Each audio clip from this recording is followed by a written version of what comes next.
नमस्कार दोस्तों। I hope आप सब अच्छे होंगे। ये 27th वीडियो होगा वेलफेयर ऑफिसर को लेके। और जैसा कि सिलेबस आने के बाद लोग घबराए हुए हैं, मैंने बार बार ये चीज़ समझाया कि जितना सिलेबस में है उतना कतई नहीं आएगा। फर्जी का सिलेबस दिया गया है, कॉपी पेस्टेड सिलेबस दिया गया है और अचानक से दबाव में आने के बाद सिलेबस दिया गया है। और कहीं से भी वो प्रोफेशनल सिलेबस नहीं है, बट फिर भी जो इम्पोर्टेंट है मैं उस सिलेबस के दबाव में और आप लोगों के क्वेरीज के दबाव में नहीं करा रहा हूँ, मुझे कराना ही था। और मैंने एक वीडियो ऐसे और भी कराया है जो क्रिमिनोलॉजी के इम्पोर्टेंट क्वेश्चन थे।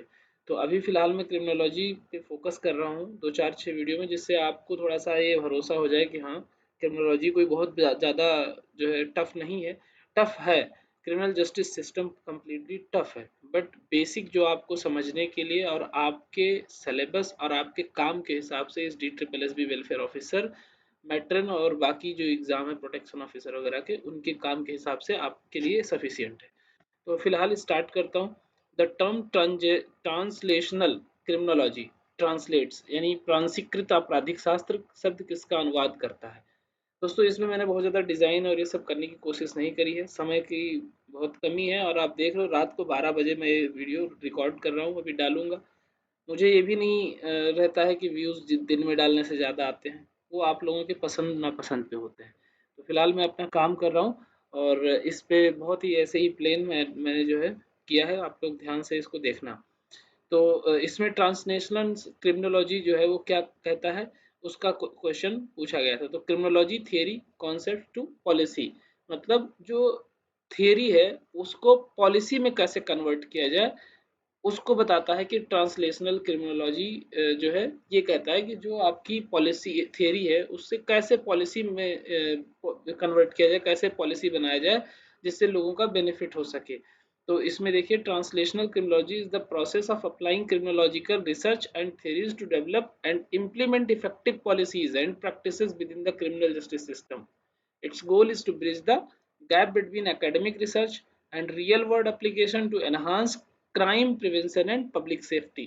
तो ओवरऑल जो हम थियरी पढ़ते हैं उस थियरी से हम एक आउटकम पर पहुंचते हैं, रिजल्ट पे पहुंचते हैं, या उस थियरी के माध्यम से हम कोई रिसर्च करते हैं, सोशल साइंसेस की जैसे रिसर्च करते हैं, सर्वे करते हैं, और उन सर्वे के रिजल्ट के बिहाफ पे हम कुछ प्रेडिक्शन करते हैं, कुछ अपना जो है ओपिनियन देते हैं गवर्नमेंट को, और उस पर गवर्नमेंट पॉलिसी बनाती है।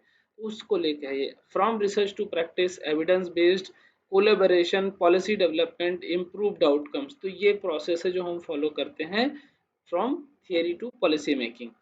Which school of criminology has argued that criminal offences and their penalties be specified in the law or equal justice and for sanctions to be severe enough to achieve deterrence? यानी किस अपराध विज्ञान विद्यालय ने, विद्यालय मतलब यहाँ स्कूल ऑफ थॉट की बात हो रही है, ने तर्क दिया है कि अपराध और उनके दंड को कानून में निर्दिष्ट किया जाना चाहिए ताकि समान न्याय हो सके और निवारण के लिए दंड पर्याप्त कठोर या जो पर्याप्त है वो हो सके। तो ये क्लासिकल स्कूल ऑफ थॉट कहता है क्रिमिनल जस्टिस सिस्टम का कि जो जितना क्राइम उतना ही दंड, ऐसा ना हो कि क्राइम कम और दंड बहुत ज्यादा। तो क्लासिकल क्या कहता है, advocates for clear written law defining offences and penalties for deterrence, emphasizing rational decision making and proportional punishment. तो हमेशा ये ध्यान रखना, ये प्रोपोर्शनल पनिशमेंट यही है कि मान लिया आपने 10 रुपए चोरी की है तो आपको 10 साल की सजा नहीं दी जा सकती है। इसीलिए क्लासिकल जो स्कूल ऑफ थॉट है क्रिमिनोलॉजी का, वो ये कहता है कि लिखित कानून होना चाहिए, ऐसा नहीं कि मौखिक कानून। पता लगा जिसने कहा है, जिसने सुना है वो रहे नहीं, और फिर बाद में जो है एडवोकेट्स अपने हिसाब से उस चीज को मैनिपुलेट कर दे रहे हैं। तो इसीलिए लिखित संविधान भारत का बनाया गया, इतना बड़ा संविधान बनाया गया क्योंकि कॉम्प्लेक्सिटी डाइवर्सिटी बहुत ज़्यादा है। तो उसी तरीके से क्रिमिनल जस्टिस सिस्टम का क्लासिकल स्कूल ऑफ थॉट कहता है कि लिखित जो नियम कानून होने चाहिए और जो पनिशमेंट है वो प्रोपोर्शनल होना चाहिए। The classical school of criminology argues that criminal offences and their penalties should be clearly defined in the law to ensure equal justice and that the sanctions should be severe enough to act as a deterrent. This school believes in the rationality of individuals and the importance of legal clarity and in proportional punishment to prevent crime. यानी अपराध को रोकने के लिए देखो, जो professional criminal हो जाते हैं वो इसीलिए होते हैं, मान लिया अगर उनको उन्होंने गलती छोटी-सी करी, उनके लिए सज़ा बहुत ज़्यादा दे दिया गवर्नमेंट ने या क्रिमिनल जस्टिस सिस्टम ने, तो वो फिर चिढ़ जाते हैं और फिर बदले की भावना में और बड़े क्रिमिनल बन जाते हैं। तो इसीलिए जो है बहुत ही ज़रूरी है कि उनको जैसा उनका अपराध है उसी हिसाब से उनको सज़ा दी जाए। पॉजिटिविस्ट क्या कहते हैं? Focus on understanding the causes of crime through scientific method like biology and psychology. मतलब उनका कहने का ये है तात्पर्य कि जैसे और साइंस को हम समझने का प्रयास करते हैं, उसी तरीके से कॉज को समझे क्राइम का, यानी उसकी जड़ में जाएं, क्यों क्राइम किया है किसी व्यक्ति ने, कोई क्राइम क्यों हो रहा है और उसके प्रिवेंट करने के मेथड्स को ढूंढे, ये पॉजिटिविस्ट कहते हैं। और सोशियोलॉजिकल कॉन्सेप्ट कहता है examines crime in the context of social structures and cultural norms. यानी जो सोशल स्ट्रक्चर है और कल्चर नॉर्म है उसमें ऐसी क्या जो है प्रॉब्लम आ गई जिसकी वजह से क्राइम बढ़ रहा है। एंड डेमोनोलॉजिकल क्या होता है? Attributes criminal behaviour to super natural influences और एविल स्पिरिट। तो जहाँ ये पाप और पुण्य की बात आती है, वहाँ पे जो है ऐसे होते हैं कि ये जो बिहेवियर है, कोई पाप बढ़ रहा है इसलिए ऐसा क्रिमिनल व्यवहार बढ़ रहा है, इस टाइप की चीजें डेमोनोलॉजिकल में होती है। Who among the following has studied criminal conduct in terms of morphological characteristics? मतलब निम्नलिखित में से किसने शारीरिक विशेषताओं के संदर्भ में आपराधिक आचरण का अध्ययन किया है? तो जो फिजिकल फीचर्स के आधार पे, ट्रेट्स के आधार पे डिसाइड किया है या डिफाइन किया है आपराधिक प्रवृत्ति को, वो किया है सेजर लम्बरोसो ने। तो सेजर लम्बरोसो का कॉन्सेप्ट बहुत ही इंपॉर्टेंट है, इसलिए आप लोग बहुत जरूरी है इसको ध्यान से पढ़ना, डिटेल में पढ़ना। Robert Merton, known for his theory of anomy and strain in sociology, which explains deviant behavior in terms of societal structure and cultural goals। तो जो सोसाइटल स्ट्रक्चर है, एक सामाजिक ढांचा है, उसके विरुद्ध कोई जाता है तो उसको एबनॉर्मल सोशोलॉजी में मतलब एबनॉर्मेलिटी कहते हैं। और एबनॉर्मेलिटी किसी भी सोशल बिहेवियर में होता है तो वो जाहिर सी बात है वो डेविएशन दिखाएगा, यानी जो समाज की तय नियम कानून है, बहुत सारी चीजें लिखी नहीं है। सबको पता है कि पिता का जो है हिंदू धर्म में पैर छूता है बेटा, लेकिन अगर पिता से हाथ मिलाए हिंदू धर्म में और उसको लाउड जो है टोन में बात करे तो वो सोसाइटल एक्सेप्टेंस नहीं है उस चीज का। या सबको पता है, कहीं लिखा नहीं है लेकिन सबको पता है कि रोड पे चलना है तो लेफ्ट चलना है।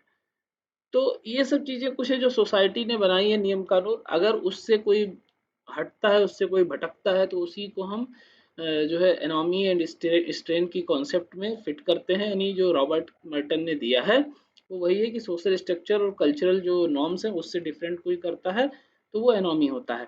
चार्ल्स डार्विन कहते हैं, जो कि बहुत ही बड़े थियरिस्ट थे इवोल्यूशन का कॉन्सेप्ट उन्होंने दिया था, थ्योरी ऑफ इवोल्यूशन का, by natural selection which explains biological changes over time in living organism. तो जैसे चेंजेस होते रहते हैं शारीरिक, वैसे क्राइम में भी चेंजेस होते रहते हैं, उस इन्होंने उस चीज पे ज्यादा फोकस किया है। सीजर लोम्ब्रेसो ने तो बताया ही है कि जो मॉर्फोलॉजिकल यानी शारीरिक कैरेक्टरिस्टिक्स होती है वो जो है क्रिमिनल एक्टिविटीज और ये सब चीजें निर्धारित करती हैं। इन्होंने बॉर्न क्रिमिनल्स का कॉन्सेप्ट दिया है, यानी जो क्रिमिनल्स होते हैं वो पैदा होते हैं।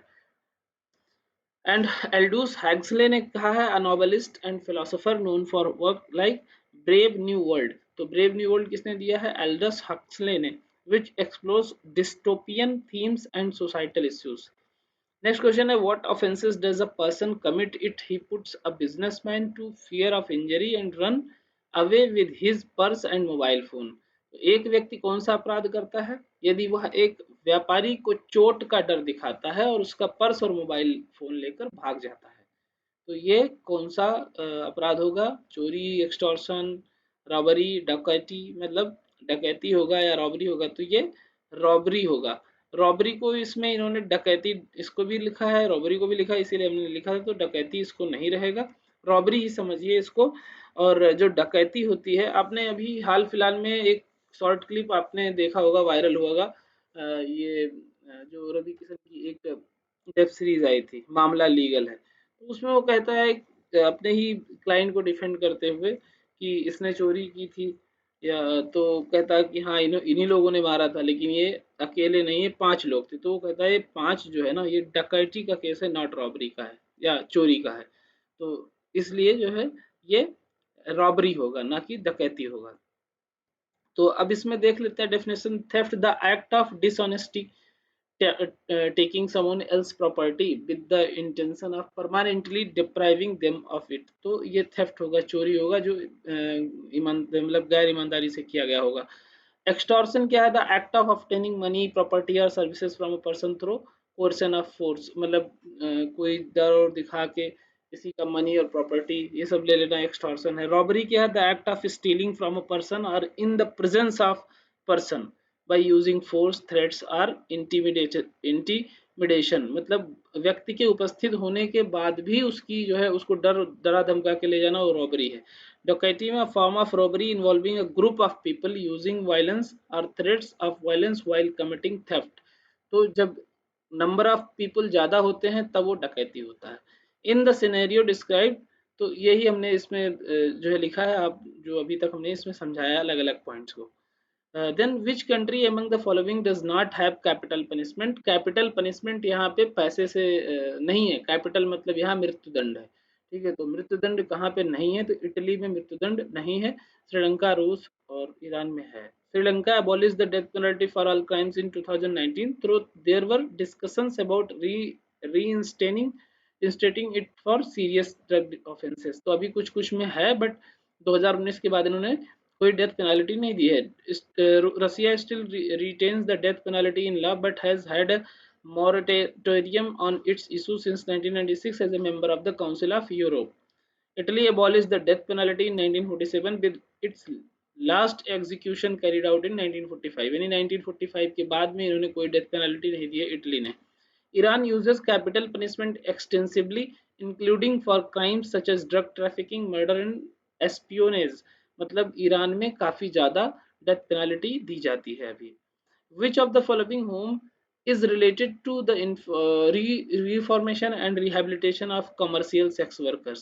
तो कमर्शियल सेक्स वर्कर्स के लिए यानी वाणिज्यिक यौन कर्मियों के सुधार और पुनर्वास से संबंधित से कौन सा घर है? तो ये हो जाएगा सुरक्षात्मक गृह, यानी protective home. Children home, shelter home, juvenile home, ये डिफरेंट चीज है। तो जुवेनाइल होम किसको बोलते हैं?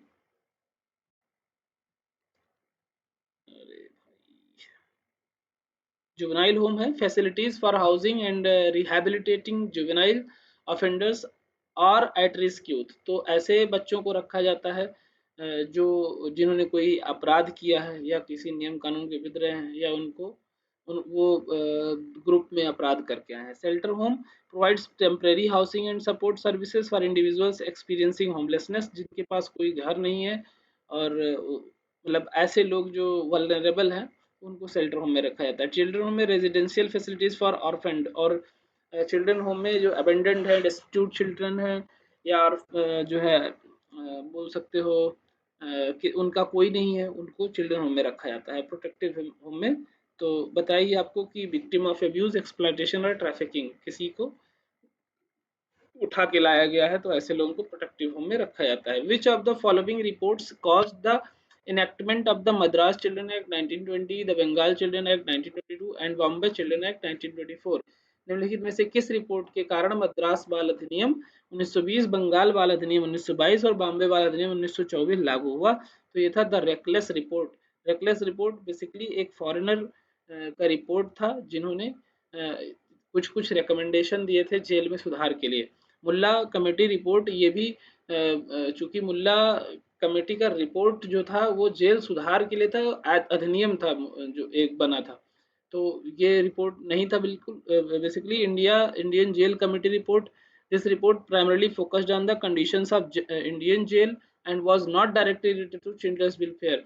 तो इंडियन जेल कमेटी सिर्फ चिल्ड्रन के वेलफेयर के लिए नहीं था, बट रेकलेस रिपोर्ट जो था ये चिल्ड्रन के वेलफेयर पे ज्यादा फोकस था। This report authored by W C Reckless emphasized the need of separate treatment of juvenile offenders and contributed to the development of juvenile justice system, possibly influencing the enactment of the mentioned act। Then have V.R. Krishnan Iyer committee report. This report authored by Justice V.R. Krishnan Iyer focused on prison reforms and legal aid but did not directly impact the enactment of children's welfare acts। Next है which of the following are victims right, यानी निम्नलिखित में से कौन से पीड़ितों के अधिकार है। तो पीड़ितों का अधिकार है प्रॉम्प्ट फाइलिंग ऑफ कंप्लेंट्स, यानी शिकायतों का शीघ्र दाखिला कराना उनका अधिकार है। उनकी सहायता उनका अधिकार है। And information about case proceedings, और मामले की कार्यवाही के बारे में जानकारी रखना भी उनका अधिकार है। तो ये बेसिकली यही चीज दिया है, क्या क्या राइट्स है। Right to prompt filing complaints, right to be informed, right to assistance, right to compensation, right to privacy and dignity, right to participation.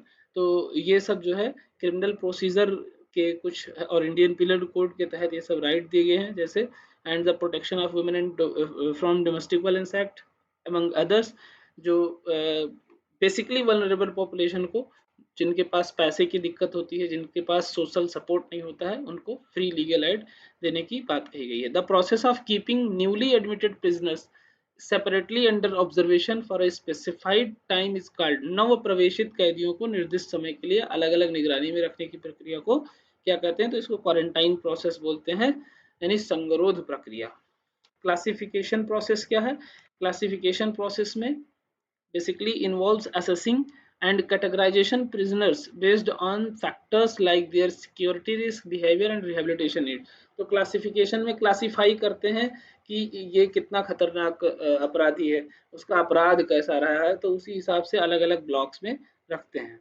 After care programme में refers to support and assistance provided to prisoners upon their release from prison, includes services such as housing assistance, job training, counseling and substance abuse treatment designed to help former prisoners reintegrate into society and reduce the likelihood for reoffending। And quarantine process में आपको बताया ही कि involves isolating newly admitted prisoners from the general prisoner population for a specified period, implemented to monitor for signs of infectious disease or health concern, help prevent the spread of illness within the prisons and protects the health of both prisoners and staff. तो इसीलिए quarantine में रखते हैं, जैसे आप लोगों ने Covid में देखा ही था, जब बाहर से कोई आता था तो उसको कुछ दिन के लिए आइसोलेट कर दिया जाता था, क्वारंटाइन में रख दिया जाता था।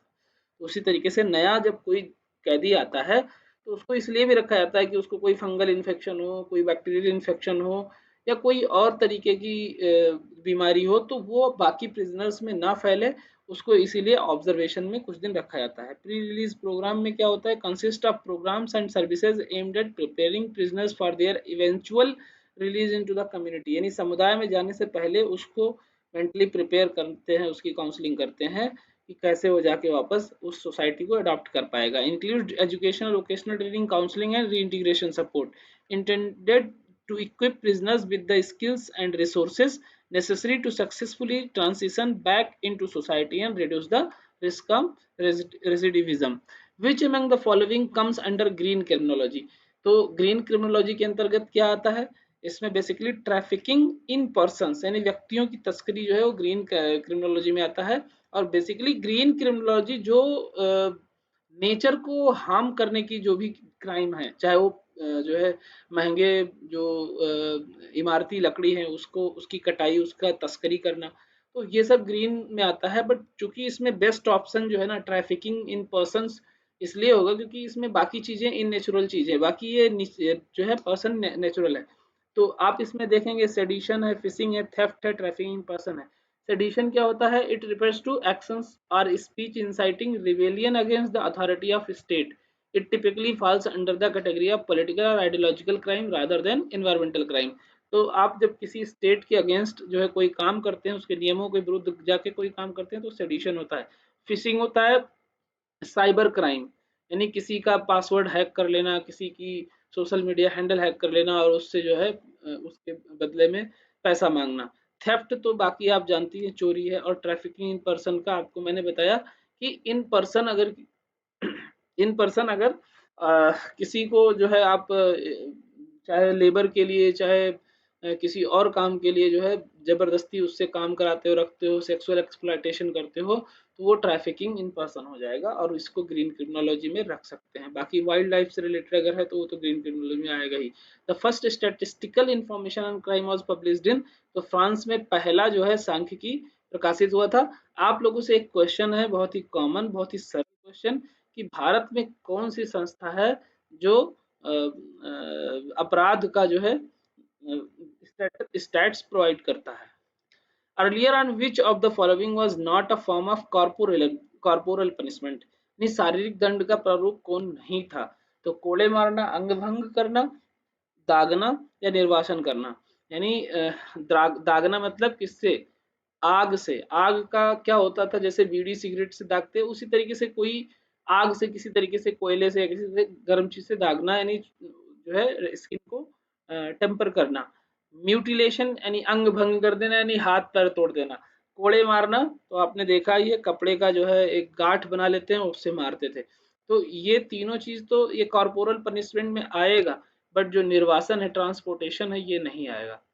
बाकी इसमें फ्लॉगिंग, म्यूटिलेशन ये सब लिखा हुआ है, आप चाहो तो इसको स्क्रीनशॉट लेके पढ़ सकते हो। नेक्स्ट क्वेश्चन है, which of the following is are awarded by the court, यानी निम्नलिखित में से कौन सा अदालत द्वारा प्रदान किया जाता है? यहाँ अवार्डेड मतलब वो अवार्ड मिलना नहीं होता है। तो ये सब बहुत ही इंपॉर्टेंट है, ऐसे ऐसे शब्दों का ध्यान रखना, क्योंकि शब्दों का ही खेल है total criminal criminal justice system में। जो आप समझोगे वो होगा नहीं, कुछ और ही निकलेगा। तो इसमें जो सही आंसर है वो 2 है, यानी सी जो है वो करेक्ट है। प्रोबेशन अदालत द्वारा जो है प्रोवाइड की जाती है। डे केयर, पैरोल और पश्चात यानी आफ्टर केयर, ये जो है इंडिविजुअल का राइट होता है। उसके बाद में चाहो तो इसको कर लेते हैं। डे केयर यानी typically refers to child care services for children during the day specially while their parents are to at work. जो क्रेच सिस्टम होता है वो भी डे केयर में आता है। क्रेच सिस्टम मतलब ऐसा स्थान जहाँ पे 10 या 10 से अधिक बच्चों के माँ या बाप काम करते हों, जिनमें डिपेंडेंट जो है चिल्ड्रन हो, बिलो 5 ईयर्स, बिलो 10 ईयर्स का कुछ कॉन्सेप्ट है। तो वहाँ पे क्रेच सिस्टम होना चाहिए, चाहे वो फैक्ट्री हो, चाहे वो हॉस्पिटल हो, कुछ हो। ठीक है, तो वहाँ वो अपने बच्चों को रख के अपने काम में इंडल्ज हो सकते हैं। पैरोल क्या है? The conditional release of a prisoner before the completion of their sentences. तो पैरोल जो है जो किसी के घर में कोई डेथ हो गई, कोई बड़ा फंक्शन है, तो वो जो है ना कंडीशन के आधार पे उनको कैदी को पैरोल दी जाती है। Granted by parole board, not directly awarded by a court at time of sentencing, allows the parolees to serve the remainder of their sentence under supervision of the community. And probation क्या है? court ordered period of supervision in the community instead of serving time in person. तो probation में basically वो घर पे रहता है, समुदाय में रहता है, लेकिन अगर कोई भी वो जो है सस्पिशियस काम करेगा, कोई भी गलत काम में इंडल्ज होता हुआ पाया जाएगा, तो वहाँ की जो लोकल पुलिस है उसको ऑब्जर्व करती रहती है और फिर वापस उसको जेल में डाल देगी, और उसका जो है समय और बढ़ भी सकता है। The offender must comply with certain condition set by the court such as regular reporting to a probation officer.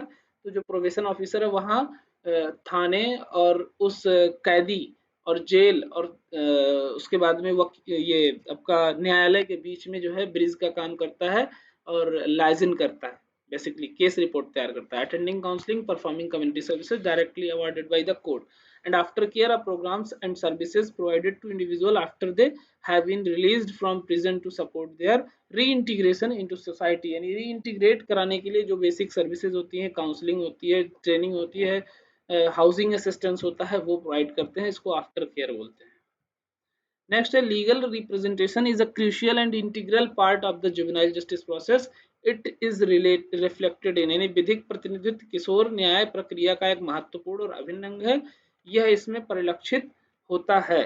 तो किसमें परिलक्षित होता है? बेसिकली बीसीडी, यानी बीसीडी मतलब UNCRC, United national child right commission 1989, यानी बाल अधिकारों पर संयुक्त राष्ट्र संधि जो हुआ था, एंड बीजिंग रूल्स 1985, हवाना रूल 1990। तो ये तीनों ऐसे रूल हैं जो चाइल्ड के राइट्स को लेके जो है काउंसिल हैं जो बनाए गए थे, उस बीच बीच में इनके मीटिंग्स होते रहते हैं।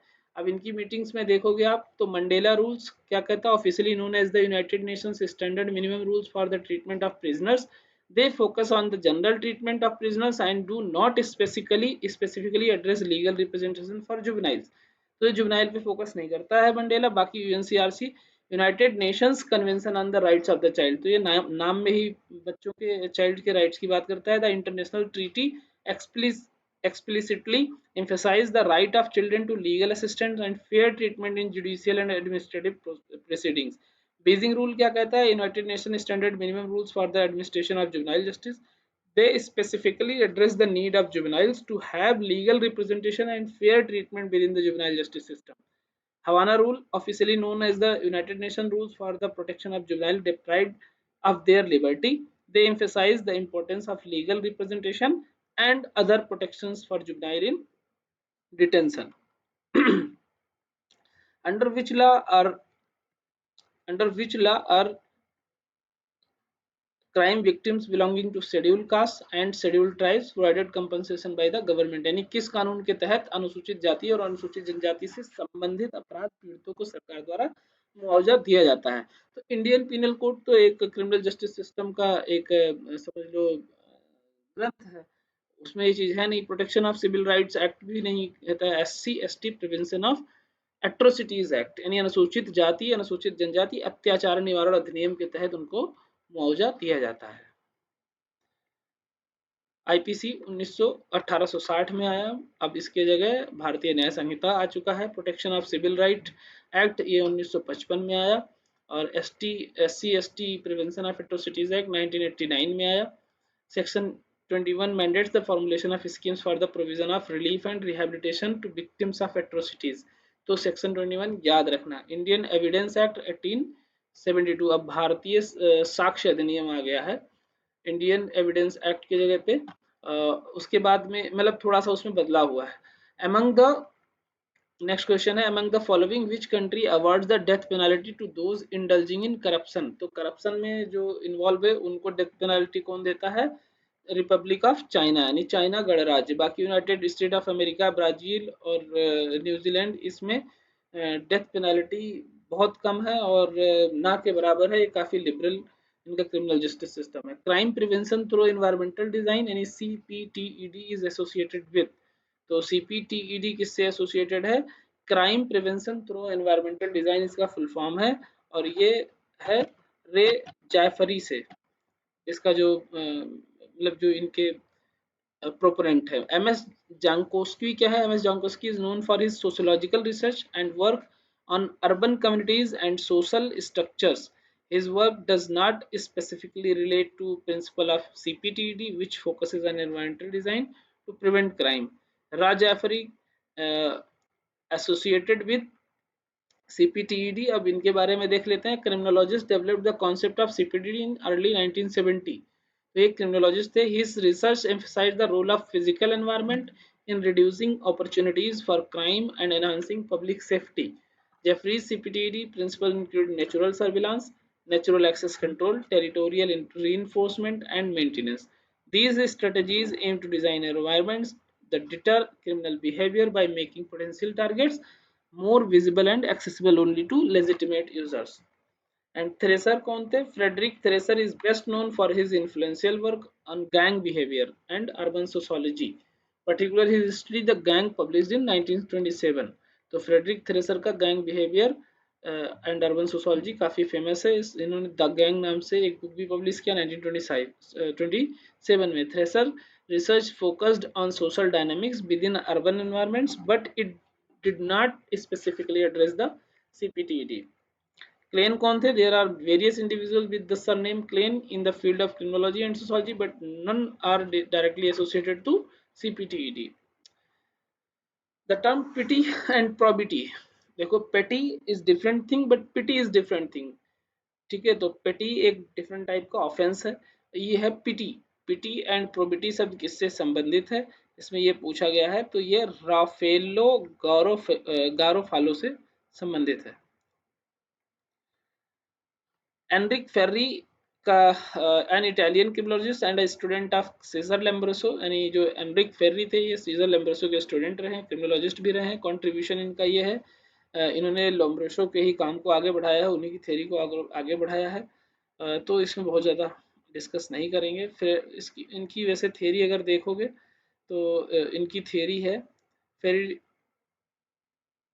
Ferry's theory focused on the interplay between biological, social, and environmental factors in the criminal behavior. He advocated the preventive measures and social reforms to combat crime. Ferry did not especially focus on the concept of pity and probity in his work. Rafael Garofalo का है, ये एक Italian criminologist थे and one of the founders of positivist school of criminology. तो Raffaele Garofalo positivist school of criminology के thought के थे, और कंट्रीब्यूशन इनका रहा है natural crime and believe that crimes are acts the offend the basic moral sentiments of society which categorize pity and probity. Cesare Lombroso को हम लोग पढ़ चुके हैं। एमाइल दुर्खिम ये फ्रेंच सोशोलॉजिस्ट थे, और इनकी Durkheim work the relationship between the society and law crime and deviance. He introduce the concept of anomie, तो एनोमी का कॉन्सेप्ट हम लोग समझ चुके हैं। अब आते हैं नेक्स्ट क्वेश्चन पे।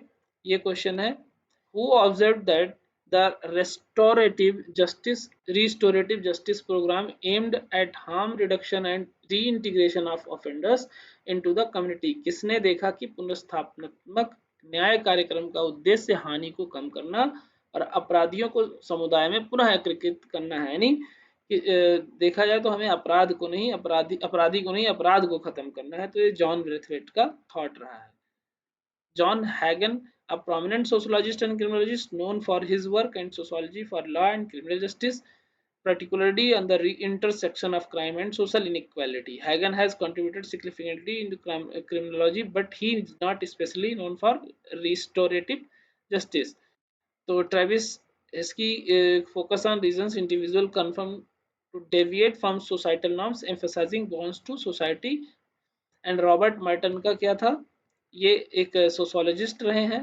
इनकी इनकी स्ट्रेंथ थ्योरी रही है उसे explain deviance in terms of the gap between cultural goals and means available to achieve them. Merton's work is influential understanding deviance and social structure, but does not focus restorative justice। तो restorative किसकी है, John Brathwaite की है। Next question है, which among the following is not a community based correction. तो community based correction क्या नहीं है, यानी ऐसा कौन सा जो सामुदायिक आधारित सुधार नहीं है। तो प्रोबेशन है, सिंपल इम्प्रिजनमेंट है, एडमोनिशन है, कम्युनिटी सर्विस ऑर्डर है। तो इसमें हो जाएगा साधारण कारावास। बाकी कम्युनिटी सर्विस ऑर्डर देते हैं, यानी कम्युनिटी के काम में आपको लगा दिया जाता है, कम्युनिटी पनिशमेंट दे दिया जाता है, काम दे दिया जाता है आपकी किसी गलती के लिए। तो ये एक सुधारात्मक कार्यवाही है। प्रोबेशन भी एक सुधारात्मक कार्यवाही है, और सिंपल इम्प्रिजनमेंट है, ये सुधारात्मक नहीं है, आपको जेल में डाल दिया जाता है, तो सुधरने की जो प्रक्रिया है वो भी खत्म हो जाती है ऑलमोस्ट।